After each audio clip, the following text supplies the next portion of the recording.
شمر کے پیچھے جب فوجیں لگی نا مختار کی، تو امام زین العابدین مدینے کے مضافات میں رہتے تھے، خیمہ لگا لیا تھا، اللہ اللہ کرتے۔ مختار کی فوجیں شمر کے پیچھے لگیں، گرمی کا موسم، گھوڑے پیچھے ہیں، چھپتا چھپاتا دوڑتا، گرمی میں تھوڑا بہت دوڑنا پڑے تو زبان باہر آ جاتی اور انسان کے وجود کی عجیب کیفیت ہوتی۔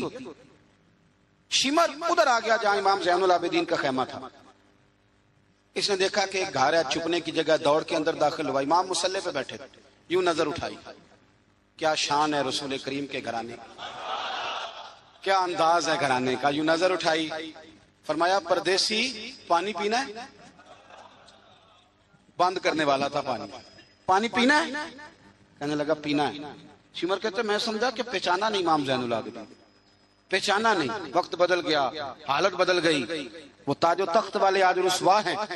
امام زین العابدین خود اٹھے، سننا اور یاد رکھنا، اٹھے، پیالے سے پانی، اپنے مٹکے سے پانی پیالے میں ڈالا، پھر ایک پیالہ دیا، پھر دوسرا دیا، اور پیو گے؟ تیسرا دیا۔ شمر کہتے جب میں سیر ہو کے پانی پی لیا نا تو مجھے تو گمان تھا نا پہچانے نہیں، تو میں اجازت لے کے باہر نکلا تو میں نا پانی تو پی لیا پر پانی پانی ہو گیا۔ ہم تو دشمن کو بھی پاکیزہ سزا دیتے ہیں، ہاتھ اٹھاتے نہیں، اسے اس کی نظروں سے گرا دیتے ہیں۔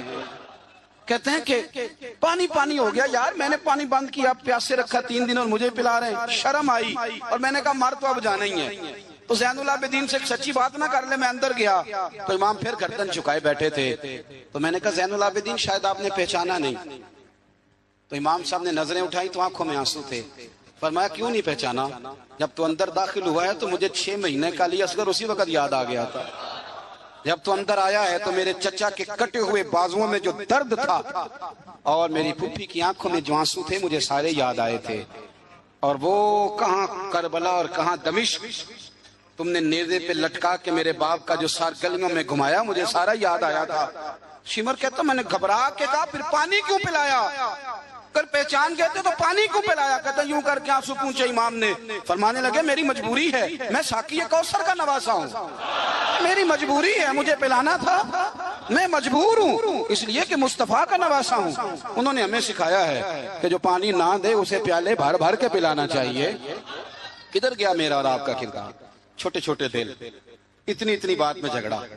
ہو سکتا ہے ساقی صاحب سے بھی میں ناراض ہو جاتا اگر سٹیج پہ بڑی کرسی نہ رکھتے، اتنا سا دل بس، ہو سکتا ہے بگڑ جائیں ایک دوسرے سے کہ مجھے بلایا ہی نہیں، نعرے نہیں لگائے، بندہ استقبال کوئی نہیں بھیجا۔ او بھائی یہ تو چھوٹے لوگ اس طرح کی باتیں کرتے ہیں، یہ تو کچی پکی باتیں۔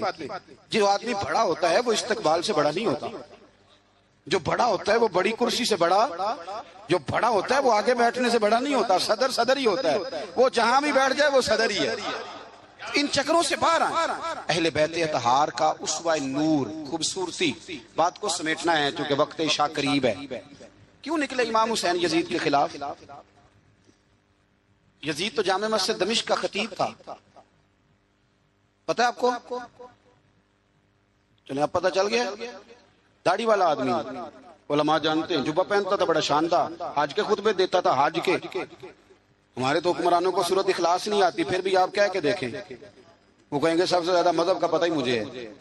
یزید داڑھی والا، پگڑی والا، امامے والا، جبے والا، حج پڑھانے والا، تو امام آپ کو کیا ضرورت پڑی تھی اس کے خلاف نکلے، اور اس طرح نکلے کہ بچے قربان کرا دیے۔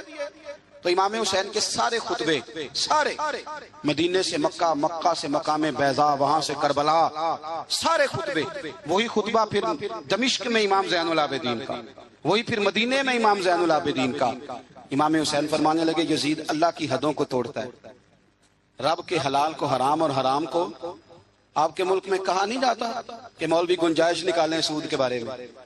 اتنا بڑا جرم جس کو کہا گیا کہ اللہ رسول سے جنگ ہے، یہ اتنے بڑے حرام کو حلال کرنے جا رہے ہو، کہا یہ اللہ کی حدوں کو توڑتا ہے، نمازیں چھوڑ کے پڑھتا ہے، رنڈیوں کا ناچ دیکھتا ہے، مجرا جو آج کل گند ہر ایک موبائل میں آیا ہے، یہ امام حسین نے یہ خطبہ دیا، فرمایا کہ مجرے دیکھتا ہے، ناچ دیکھتا ہے، عیاشیاں کرتا ہے۔ اور پھر امام حسین نے فرمایا میں نے اپنی آنکھوں سے اسے مدینے میں شراب پیتے دیکھا، فرمایا جو اتنے بڑے کبائر کرتا ہو اس کے ہاتھ میں ہاتھ دے دوں؟ یار سمجھو تو صحیح، امام حسین کا جہاد تو بے حیائی کے خلاف، شراب کے خلاف، امام حسین کا جہاد تو دین کو نافذ کرنے کا، نافذ کرنے، نماز پڑھنے سے یزید منع نہیں کرتا، نافذ کرنے کا جہاد۔ امام نے بچے کٹوا دیے، لیکن الیکشن میں بڑے شرابی کی بڑی فوٹو کے نیچے چھوٹی میری بھی لگی ہو،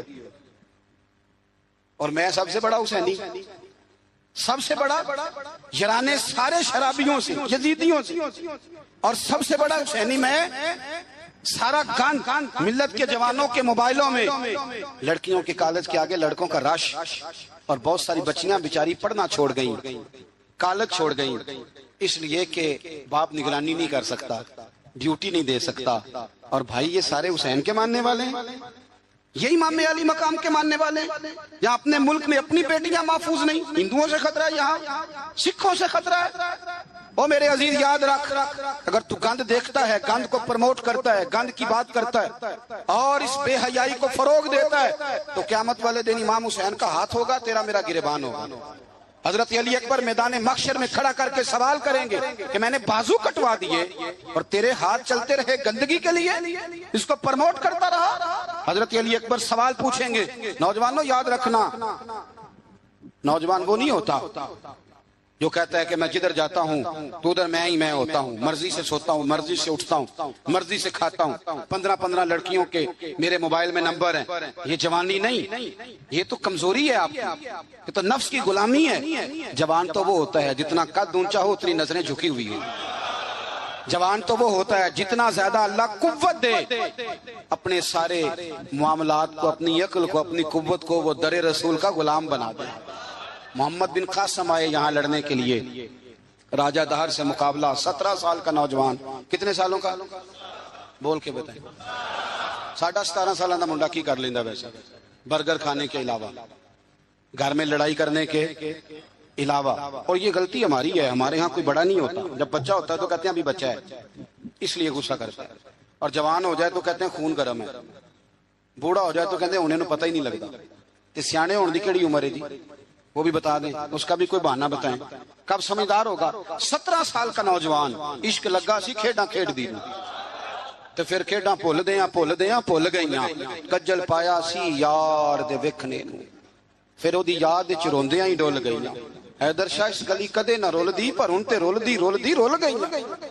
محمد بن قاسم آئے تو ایک بزرگ نے دیکھا محمد بن قاسم بڑے پریشان ہے، کہنے لگے پتر خیر ہے، خیر ہے؟ تو کہنے لگے حضور نہ تو رستوں کا پتہ ہے ہندوستان کے، اور سنا ہے راجہ دہر کی فوج بھی بڑی مضبوط ہے، کیسے لڑوں گا؟ کہنے لگے بیٹے تو ہمت کر، میں دعا کروں، اللہ تیری مدد کرے۔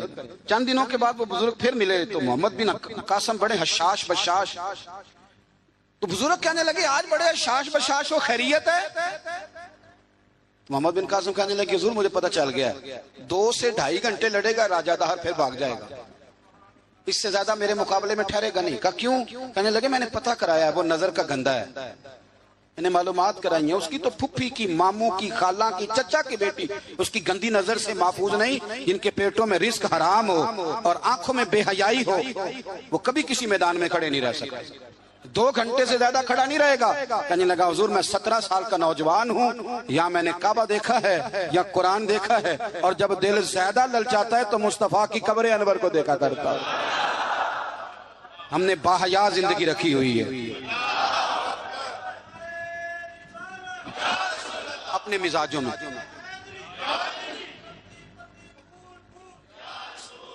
سنیں جی، اللہ جزائے خیر، سنیں، امام حسین نے نا سر سجدے میں کٹایا اور تلاوت نیزے کی نوک پہ بھی جاری رہی۔ آج محفل سے جانے کے بعد جس نے 2 نفل نہیں پڑھنے اور سپارہ قرآن پاک کا نہیں پڑھنا، مجھے یہ لگتا ہے کہ اس نے بھی محفل کا مزہ نہیں چکھنا۔ کم از کم اتنا تو کرو یار کہ کسی پارہ روز کا۔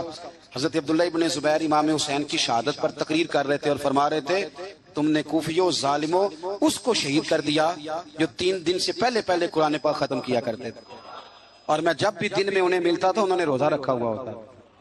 3 دن میں قرآن ختم کریں تو روز کے کتنے سپارے بنے؟ تو میں اور آپ کتنے پڑھتے ہیں؟ میں گزارش کرتا ہوں، میں منت کرتا ہوں، کچھ نہ ہو سکے نا، میرے اسلاف فرمایا کرتے تھے کچھ نہ ہو سکے تو قرآن مجید ایک دفعہ گھر میں کھول ہی لیا کرو۔ فرماتے تھے اس کے صفوں سے ایسا نور نکلے گا کہ تمہارا گھر روشن ہو جائے گا۔ اسے کھول ہی لو. قرآن سے پیار کرو, اسلام سے پیار کرو, دین کو اپناؤ. بچے اس وقت نہیں نماز پڑھیں گے جب آپ گھر میں لیکچر دیں گے کہ نماز پڑھنا چاہیے. آپ مصلی بچھا لیں, 1.5 سال کا بچہ بھی آپ کے ساتھ کھڑا ہو جائے, اس کو پتا کوئی نہیں نماز کیا ہے, پر ابا پڑھ رہا ہے تو وہ انشاءاللہ پڑھے گا. ماں سویرے قرآن مجید کھول لے.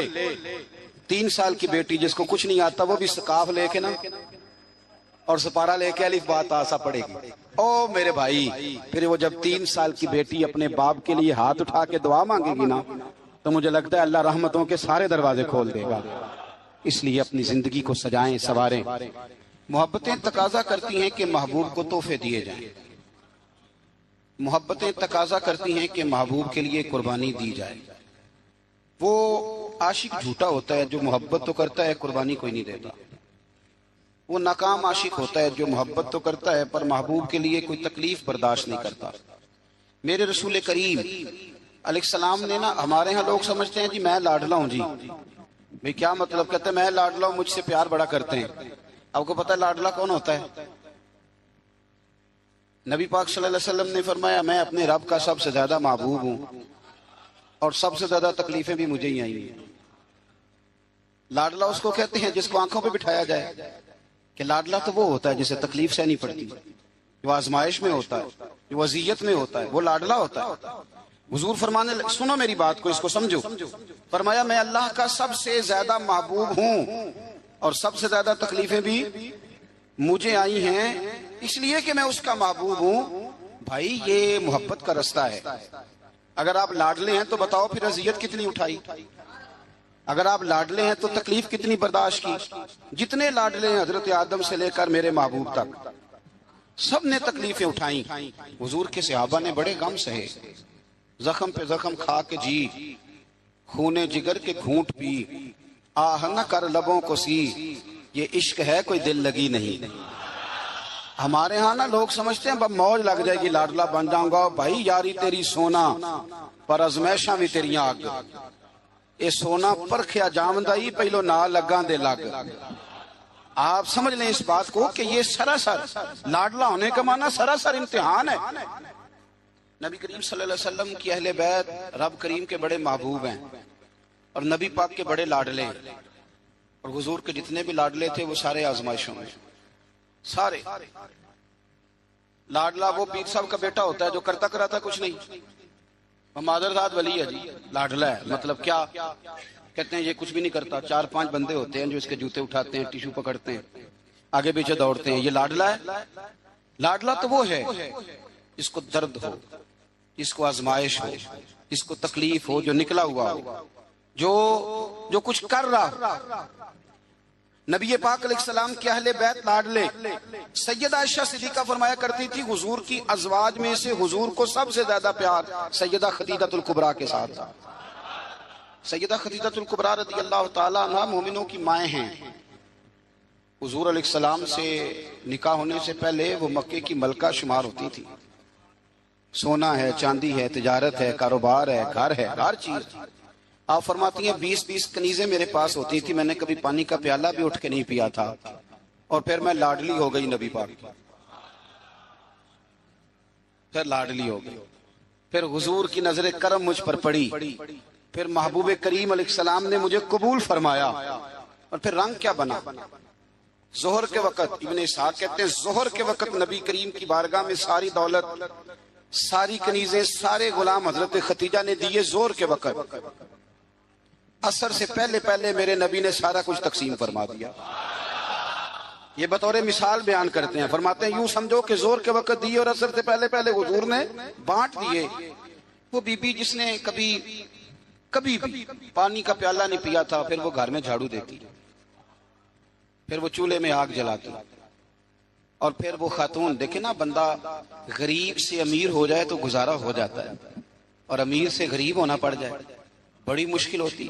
حضرت خدیجہ الکبریٰ نا باورچی خانے سے کھانا پکا کے نکلی, چولہا جلایا, اور جب نکلی تو 17 پیبند تھے پورے وجود پر کپڑوں کے. تینوں لب دیاں آپ گواچے, سانو اپنی خبر نہ کوئی, ساتھوں پہاڑے نہیں ککھ گلیاں دے. ان تے سانو آخ دے لوگ شدائی, ننگ نموس دا ساڑ کے چولا, گل پہنے تاج گدائی او سجنا اپنا آپ گوایا ہے تاں یار نے چاتی پائی. نبی کریم صلی اللہ تعالی علیہ وسلم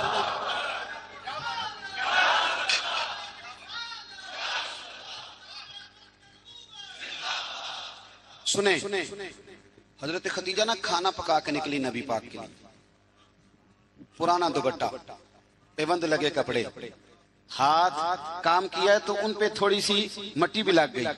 بی بی صاحبہ کھانا پکا کے جب لائی نا حضور کی بارگاہ، ادھر دیکھنا میری طرف، بارگاہ، یہ بیٹی کو سکھاؤ، یہ بیٹی کو، یہ دیسیاں بیویوں کو بتاتے ہیں کہ بیٹی کو سکھاؤ. اسے پتہ چلے کہ جب عورت خود خامن کے لیے کھانا پکا کے لے جاتی ہے تو پھر اسے اعزاز کیا ملتا ہے. حضرت خدیجہ الکبریٰ وہ کھانا پکا کے لائیں اور جب نبی رحمت علیہ السلام کے سامنے کھڑی ہوئی نا تو حضور غور سے چہرہ دیکھنے لگے، غور سے. حضرت خدیجہ عرض کرنے لگی حضور کیا دیکھ رہے ہیں؟ فرمایا خدیجہ دیکھ یہ رہا ہوں کہ آپ کے آنے سے پہلے جبریل امین آ گئے اور وہ کہہ رہے تھے کہ یا رسول اللہ خدیجہ کھانا پکا رہی ہے، جب لے کے آ جائے تو اسے اس کے رب کا سلام کہہ دیجیے گا، اسے اس کے رب کا سلام دے دیں. کیوں؟ اس لیے کہ جب آپ قربانی دیتے ہیں، جب آپ احسار کرتے ہیں، جب آپ کچھ کر کے دیتے ہیں. میرے معاشرے میں، میرے زمانے میں میری طرح کے سینکڑوں لوگ ہیں جن کی موجیں لگی ہوئی ہیں، کیا کرایا کچھ نہیں، کچھ بھی نہیں. ہم نے نا دین سے کچھ لیا ہے، دیا نہیں، اور ہمارا آج بھی لینے کا شوق ہے، دینے کا نہیں. میں اگر روز میں کہتا ہوں روز کہ اسلام اور وہ لوگ فلانا بندہ خدمت نہیں کرتا، فلانا عزت نہیں کرتا، فلانا قدر نہیں کرتا، کوئی اگر مجھ سے پوچھ لے کہ صاحب آپ نے کیا دیا ہے، ہم روز دعائیں مانگ رہے ہیں، التجائے کر رہے ہیں، تعویذ لے رہے ہیں، مانگ رہے ہیں. اگر کبھی ہم اپنے دل کی عدالت لگائیں اور پوچھیں ہم نے مذہب کو کیا دیا، وہ 5,000 روپیہ جو ہم مسجد میں دیتے ہیں نا، وہ بھی 25 جگہ پہ لوگوں کو خبر ہوتی ہے کہ دے دیا ہے. تو نے کوئی دکھ سہا مذہب کے لیے؟ کوئی پتھر کھایا تو نے دین کے لیے؟ کبھی کانٹوں پہ چلا تو مذہب کے لیے؟ کبھی تو آگے بڑھا؟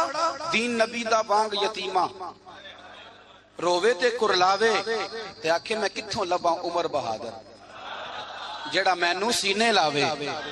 تو حال ہی کوئی نہیں، کوئی پوزیشن نہیں. جو لوگ تھوڑا بہت دین کا کام کر رہے ہیں، علماء اور مشائخ، ان پر بھی ہماری تنقید سانس نہیں لینے دیتی. وہ بھی ہمارے نزدیک شاید وہ مخلوق ہی نہیں جس سے ہم پیار کریں. ہم انہیں حصہ نہیں بنانا چاہ رہے معاشرے کا، کبھی ان سے انسلاک نہیں چاہ رہے.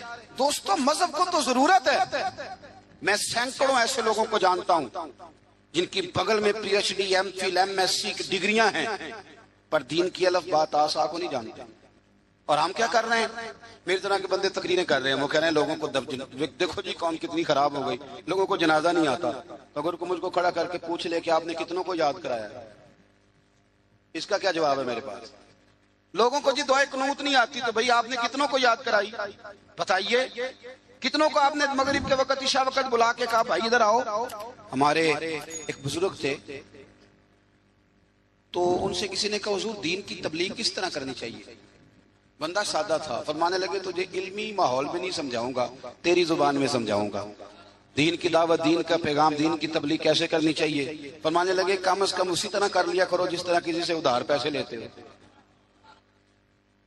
کس طرح لیتے ہیں بھلا؟ ٹیلی فون پہ کہہ دیتے ہیں 2 لاکھ دے جائیں، السلام علیکم بھائی جان آپ سے کام تھا. وہ کہتا بتاؤ، کہتا نہیں ٹیلی فون والا نہیں، بتاؤ کہاں ہو؟ وہ کہتا میں 1:30 بجے آؤں گا. کہتا میں 1:15 دروازے پہ کھڑا رہوں گا.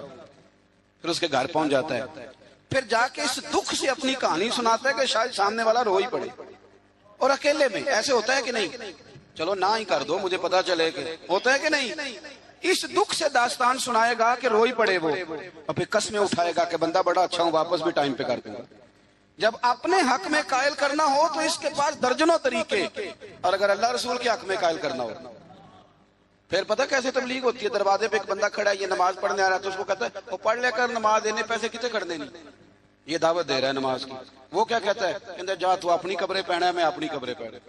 اس طرح دعوت ہوگی دین کی، اس طرح پیغام پھیلے گا. یہ جب ہم نعرہ لگاتے ہیں نا تاجدار ختم نبوت زندہ باد، یہ عقیدہ ہے، یہ اسلام کی اساس ہے. اور آپ کو پتہ ہے جب آپ نے کہا نبی پاک آخری نبی ہیں تو پھر آپ کی ذمہ داریاں کتنی بڑھ گئی، یہ پتہ ہے آپ کو؟ پھر آپ آرام سے گھر بیٹھ سکیں گے، پھر 10 گھنٹے کی نیند کریں گے، پھر آپ کے پاس ٹائم نکلے گا مری جانے کا، پھر آپ کے پاس وقت ہوگا کہ آپ جا کے کسی ہوٹل پہ ہوٹلنگ کریں. حضور تو آخری نبی ہیں، اب دین کا سارا کام تو رسول اللہ کی امت نے کرنا ہے. تو امت کے پاس تو بور ہونے کے لیے بھی بڑا ٹائم ہے، فیس بک کے لیے بڑا ٹائم ہے۔ بھائی جتنے محبوب تھے، جتنے پیارے تھے، انہوں نے قربانیاں دی۔ سیدہ طیبہ طاہرہ حضرت فاطمہ الزہرا، یارو کائنات میں اتنا پیار، حضور کی 4 بیٹیاں ہیں، یہ چھوٹی تھی، جتنا پیار میرے نبی نے سیدہ سے کیا ہے۔ کا لوگوں اس کو الگ نہ سمجھنا، فاطمہ تو بدعۃ منی، یہ میرے جگر کا ٹکڑا ہے، میرے وجود کا حصہ ہے، الگ نہ سمجھنا۔ لیکن جتنی تکلیف حضرت فاطمہ نے اٹھائی ہے، توجہ ہے میری بات پر؟ کسی نے پوچھا بی بی صاحبہ گھر سے کب نکلی پہلی دفعہ؟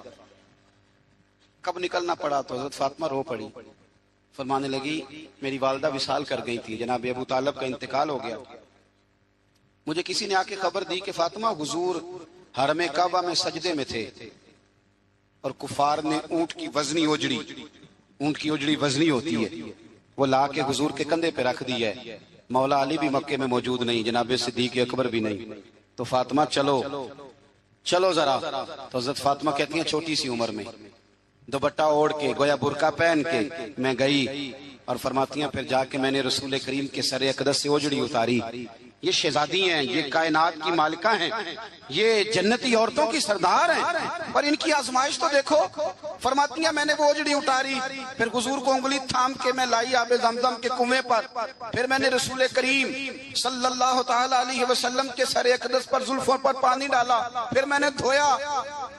اور کہتی ہیں جب میں نے نظر اٹھائی تو حضور رو رہے تھے، جب حضور روئے تو میں کھل کے روئی، تو پھر میں نے دعا کی اللہ جس نے میرے بابا کو تکلیف دیا انہیں تباہ و برباد کر دے۔ سجدہ فرمایا کرتی تھی جن کے لیے میں نے اس دن دعا کی تھی سارے بدر میں مارے گئے، بدر میں مارے گئے۔ ان کی تکلیف دیکھو، کون اتنا غریب ہے اس مجمع میں جس کی بیٹی اتنا کام کرے کہ ہاتھوں پہ چھالے پڑ جائیں؟ ہیں ویسے سب کی بچیاں دکھی، جس کو آپ ٹٹولیں گے وہی کہے گا دماد بڑا ظالم ہے، میری بیٹی تو لاڈوں میں پلی ہوئی تھی۔ ہے کوئی اتنا غریب جس کی بیٹی اتنا کام کرے کہ ہاتھوں پہ چھالے پڑ جائیں؟ پر سیدہ فاطمہ نے اپنے گھر میں مٹی گوند کے لیپا پوتی بھی کی، سیدہ فاطمہ نے چکی پیسی، چکی میرے ملک میں جس کو سزا ملتی ہے اسے چکی پیسنے پہ لگاتے ہیں، بی بی صاحبہ نے چکی پیسی، کہہ دیتے ہو سن لیتے ہو۔ کبھی پتہ ہے آپ کو کہ خاتون خامہ واشنگ مشین پر کپڑے دھوتی ہے تو رات کو کہتے ہیں 2 گولیاں لا دو پیناڈول کی، بڑی تھک گئی، وہ بھائی چکی پیس کے کھانا پکایا اور ایک وقت کھایا تو ایک وقت بھوک کاٹی، اذیت اور تکلیف میں وقت گزارا۔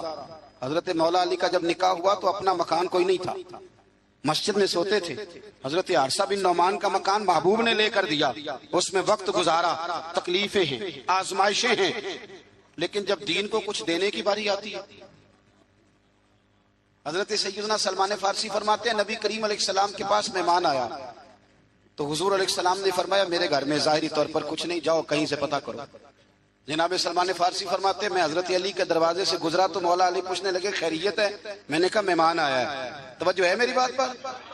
سمجھ آ رہی ہے آپ حضرات کو؟ مہمان آیا ہے، اس کے الفاظ کھانے کو کچھ نہیں، تو کہتے ہیں میں مولا علی سے باتیں کر رہا تھا تو سیدہ فاطمہ اندر سن رہی، کہنے لگی علی انہیں روک لو، انہیں روکو۔ تو مولا علی پلٹ کے کہنے لگے فاطمہ 4 دن سے تو بچوں نے کچھ نہیں کھایا۔ فرمایا ان کی خیر ہے، مہمان کے لیے میرے پاس ہے۔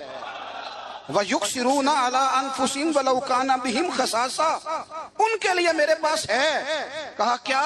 فرمایا گھر میں ایک بستر پڑا ہے، میں کون سا کبھی کبھار تو استعمال کرتی ہوں، جاؤ کسی کے پاس گروی رکھ دو یا بیچ دو۔ او یارو کب ایسا ہوتا ہے، لیکن قربانی ہوتی ہے۔ حضرت سلمان فارسی کہتے ہیں میں شمون یہودی کے پاس لے کے گیا، توجہ ہے نا میری بات پر؟